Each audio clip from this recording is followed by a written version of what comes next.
नमस्कार, आप देख रहे हैं कंज्यूमर अड्डा और आपके साथ मैं हूं विपिन भट्ट। क्या आपकी डायबिटीज लैब रिपोर्ट आपको झूठी तसल्ली दे रही है?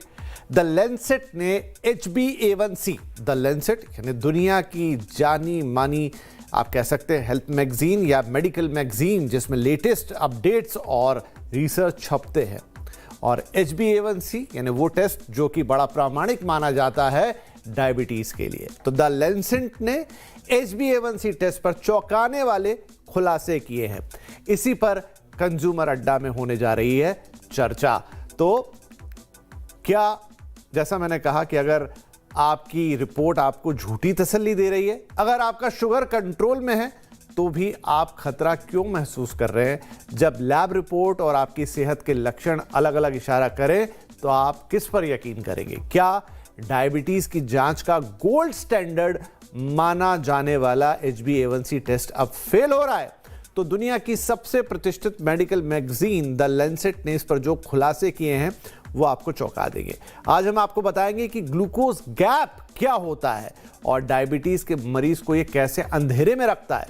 ये स्वास्थ्य के क्षेत्र में एक बहुत बड़ी और महत्वपूर्ण और चौंकाने वाली रिपोर्ट है। The Lancet regional health south east Asia में प्रकाशित ये स्टडी विशेष तौर पर भारतीय आबादी के लिए एक आई ओपनर है, आंख खोलने वाली खबर। अगर आप या आपके परिवार में कोई डायबिटीज का मरीज है तो आपको HbA1c टेस्ट जरूर आपने या तो कराया होगा या आपको कराना चाहिए। इसे डायबिटीज की जांच का गोल्ड स्टैंडर्ड माना जाता है क्योंकि ये पिछले 3 महीनों का या 3 महीनों के दौरान का एक औसत एवरेज शुगर लेवल आपको बताता है। लेकिन द लेंसेट की ताजा रिपोर्ट ने पूरी दुनिया के डॉक्टरों और मरीजों को चिंता में डाल दिया है। रिपोर्ट कहती है कि भारत में लाखों लोगों का HbA1c टेस्ट गलत नतीजे दे सकता है। तो आज हम इस रिपोर्ट की परतों को खोलेंगे और आपको बताएंगे कि आखिर इस भरोसेमंद टेस्ट पर सवाल क्यों उठ गया है। तो आइए शुरुआत करते हैं। लेंसेट की रिपोर्ट के मुताबिक भारत में जेनेटिक वेरिएंट्स की वजह से कई लोगों का HbA1c लेवल असलियत से कम या ज्यादा दिख सकता है। रिसर्चर्स ने पाया है कि दक्षिण एशियाई आबादी, खासकर भारतीयों में कुछ खास जीन होते हैं जो इस टेस्ट के नतीजों को प्रभावित कर देते हैं। तो चलिए पहले तो समझते हैं कि HbA1c टेस्ट काम कैसे करता है और इसमें कहां चूक हो सकती है। हमारे खून में देखिए लाल रक्त कोशिकाएं यानी कि रेड ब्लड सेल्स या RBCs होते हैं, ये हम सबको पता है, जिनमें हीमोग्लोबिन नाम का एक प्रोटीन होता है। हीमोग्लोबिन का काम क्या है? ये शरीर में ऑक्सीजन पहुंचाने का काम करता है। जब हमारे खून में शुगर या अगर हम टेक्निकल भाषा में कहें ग्लूकोज तैरता है तो वो प्राकृतिक रूप से हीमोग्लोबिन से चिपक जाता है। आपके खून में शुगर की जितनी ज्यादा मात्रा होगी, हीमोग्लोबिन से उतनी ही ज्यादा शुगर चिपक जाएगी। एक लाल रक्त कोशिका की औसत उम्र यानी RBC की एक औसत एज या एवरेज एज है वो 120 दिन है या करीब 4 महीने है। इसीलिए जब डॉक्टर HbA1c टेस्ट करते हैं तो वे ये देखते हैं कि आपकी जो पुराने RBCs हैं या रेड ब्लड सेल्स हैं उन पर हीमोग्लोबिन पर जो उनके अंदर जो हीमोग्लोबिन है उनमें कितना शुगर जमा है या डिपॉजिट है। ये उस पूरी अवधि का एक औसत या एवरेज बता देता है। तो HbA1c टेस्ट अक्सर आपने देखा होगा परसेंटेज में आता है। HbA1c लेवल अगर 5.7% से कम है तो आप खतरे से बाहर हैं, नॉन डायबिटिक हैं, किसी तरह की कोई चिंता की बात नहीं। अगर HbA1c का लेवल 5.7% से 6.4 है, जो कि रिपोर्ट में वो अलग अलग लेवल्स लिखे रहते हैं, तो आप प्री डायबिटिक हैं, यानी डायबिटीज का खतरा शुरू हो चुका है। अभी तक आप डायबिटिक नहीं हुए हैं लेकिन शुगर ने आपके शरीर में धीरे धीरे बढ़ना शुरू कर दिया है अनकंट्रोल्ड तरीके से। और अगर HbA1c का लेवल 6.5 या उससे ज्यादा हो जाता है तो इसका मतलब है कि आपको डायबिटीज हो गई है। लेकिन ध्यान रहे कि हम सिर्फ मोटी जानकारी दे रहे हैं, डायबिटीज है या नहीं और अगर है तो कितना है, ये सिर्फ डॉक्टर तय कर सकते हैं। लेकिन HbA1c क्या होता है, कैसे काम करता है, ये आपको पता लग गया। अब इस पर सवाल क्यों उठ रहे हैं, फिर वही सवाल। तो आगे बढ़ते हैं।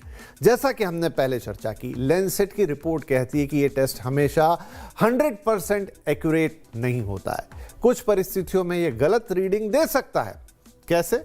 जैसे कि अगर किसी को एनीमिया यानी कि खून की कमी हो या ऐसी कोई बीमारी हो जिससे उसके शरीर में खून कम बनता हो, मतलब शरीर में खून की कमी या पुरानी जो कोशिकाएं हैं, सेल्स हैं, वो जल्दी मर रहे हैं, तो रिपोर्ट कम आ सकती है। अब रिपोर्ट कम आ सकती है, इसका क्या मतलब हुआ? यानी हो सकता है कि आपके बॉडी में शुगर लेवल ज़्यादा हो लेकिन आपका HbA1c टेस्ट उन्हें नॉर्मल दिखाए या बिलो नॉर्मल दिखाए, तो नुकसान आपका हो सकता है। इसी तरह विटामिन B12 या फॉलिक एसिड की कमी, और विटामिन B12 की कमी तो अब औसत हर दूसरे तीसरे व्यक्ति में आपको मिल जाएगी, या फिर जैसा मैंने कहा फॉलिक एसिड, उसकी कमी, रिपोर्ट गलत तरीके से बढ़ी हुई आ सकती है। यानी आपके विटामिन B12 पे भी ये निर्भर करेगा। अगर वो कम है, फॉलिक एसिड कम है, तो आपका HbA1c बढ़ा हुआ आ सकता है। अगर किसी को किडनी की कोई प्रॉब्लम है या किडनी से रिलेटेड कोई भी प्रॉब्लम है, तब भी ये टेस्ट भरोसेमंद नहीं रह जाता है। किडनी एक विशेष हार्मोन बनाती है जिसे इरिथ्रोपोइटीन, थोड़ा नाम टफ है लेकिन इरिथ्रोपोइटीन कहते हैं।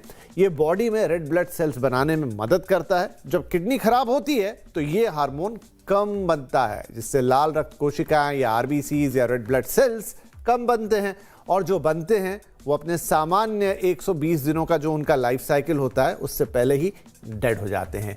इसीलिए HbA1c का लेवल असलियत में बहुत कम दिखाई देता है, फिर फॉल्स रिपोर्ट का खतरा बढ़ जाता है।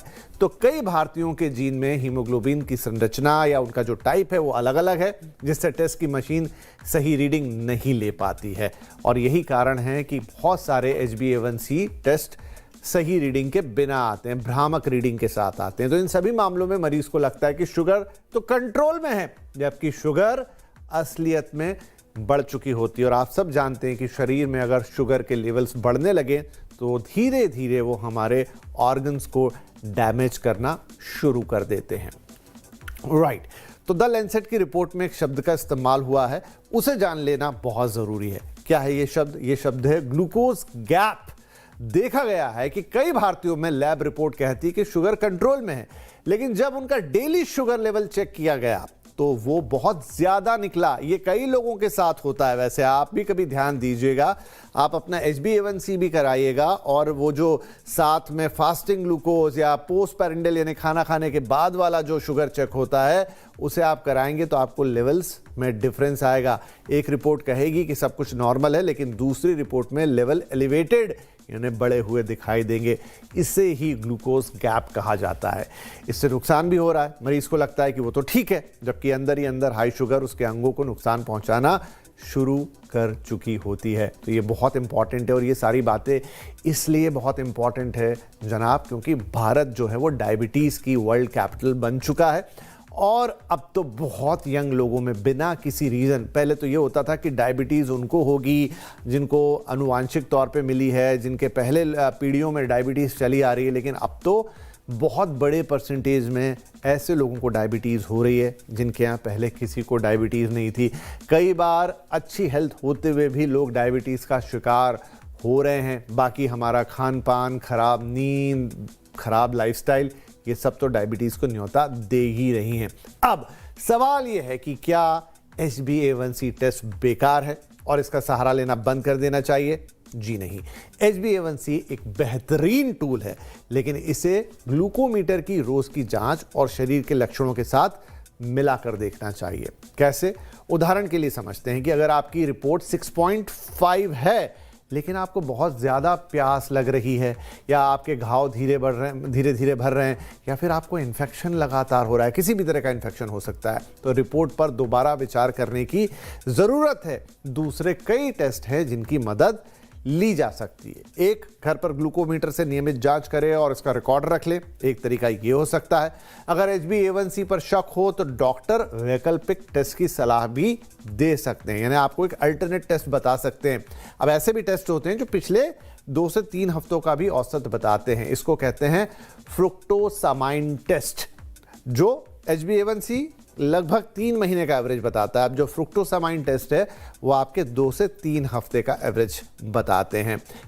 इसके अलावा शरीर पर एक छोटा सा पैच लगाकर 24 घंटे शुगर को ट्रैक किया जा सकता है, जिसे आप CGM यानी कंटिन्यूस ग्लूकोज मॉनिटरिंग कहते हैं। आपने बहुत सारे एडवर्टाइज देखे होंगे या रील्स देखे होंगे जिसमें वो एक छोटा सा पैच लगा के लोग बता रहे हैं कि पिछले 24 घंटे में उनकी बॉडी में क्या हुआ, या बहुत सारे लोग आजकल ऐसी रील्स बनाते हैं कि कुछ कुछ खाना खा के दिखाते हैं कि मैं फलानी चीज़ खा रहा हूँ, अब देखिए मैंने अपना CGM मशीन लगा रखा है, उसके बाद देखते हैं 2 घंटे बाद मेरा लेवल क्या आया। तो वो भी एक तरीका हो सकता है, हालांकि थोड़ा कॉस्टली अफेयर है, बट स्टिल एक तरीका है। और जिनकी शुगर थोड़ी ज़्यादा अनकंट्रोल्ड होती है या ज़्यादा जिनके लेवल्स होते हैं या यंग एज में जिन्हें बीमारी हो गई है या शुगर हो गई है, उनके लिए आजकल ये सलाह दे दी जाती है। और वैसे भी भारत में या पूरी दुनिया में 2 टाइप की डायबिटीज़ है, और जिसे जो बहुत कॉमन है टाइप 2, उसका शिकार तो कोई हो ही सकता है। टाइप 1 में ये होता है कि वो जेनेटिकली ही आपके अंदर इंसुलिन बनता ही नहीं है, वो एक अलग बीमारी, मतलब है डायबिटीज़ ही, लेकिन एक अलग प्रकार, एक अलग कैटेगरी ही हो गई। लेकिन जो बहुत कॉमन या सबसे कॉमन है वो टाइप 2 है, जिसका शिकार कोई भी हो सकता है। और वो गलत लाइफस्टाइल, गलत खान पान, नींद की कमी और स्ट्रेस, इन तमाम चीज़ों के साथ हो सकती है। तो ये पूरी कहानी है कि क्यों HbA1c टेस्ट, जो कि गोल्ड स्टैंडर्ड टेस्ट माना जाता है डायबिटीज के लिए, और भारत जैसे देश में तो बहुत ज्यादा इंपॉर्टेंट है, डॉक्टर इस पे काफी स्ट्रेस देते हैं, उस पर लैंसेट की रिपोर्ट में एक सवाल आया है, खास तौर पे भारतीय आबादी के लिए, कि किन्हीं किन्हीं परिस्थितियों में ये टेस्ट रिपोर्ट गलत भी हो सकती है। चलिए